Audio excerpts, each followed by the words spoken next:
बिटिआरनि गोसो गुदुं लाइमोनफोरनि थाखाय मोनसे गोजोनथाव रादाब। बिटिआर सरकारनि एनिमेल हासबेन्ड्री एन्ड भेटेरिनारी डिपार्टमेन्टआ 1 year भेटेरिनारी फिल्ड एसिस्टेन्टनि ट्रेनिं कर्सनि खाबु लानानै फैदों। बेनि थाखाय बिनायसानि रोंग'थिया खमैबो साइन्स स्ट्रीमजों बाय'ल'जी आयदा लानानै HSS-LC उथ्रिसारनाय जानांगोन। बिनायसानि बैसोआ 18 निफ्राय 30 नि गेजेराव जानांगोन। बेनि गेजेरावनो बैसोनि रेहायखौ OBC एबा MOBC फोरनि थाखाय 3 बोसोर आरो SC, ST प्लेन, ST हिल्सनि थाखाय 5 बोसोर होनाय जादों।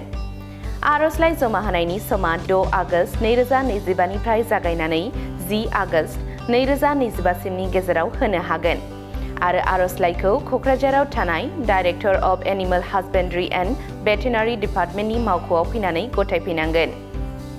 आरजलाइजों लोगोसे गोनांथार डकुमेन्ट्स गांथाम पासपोर्ट साइज फट'ग्राफ लोगोसेनो 5 रांनि सेल्फ एड्रेस स्टेम्प आरो गांसे एनभेलप गथायफानांगोन।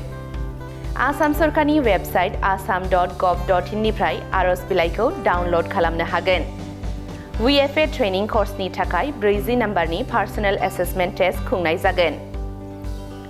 आनजादखौ माब्ला आरो बबे समाव खुंनाय जागोन बेजों लोगोसेनो आनजादनि फिथाइ बेनि आबुं गुदि खिथाखौ आरजलाइ गथायनायाव होफानाय बिनायसानि मबाइल नाम्बाराव दैथायहरनाय जागोन।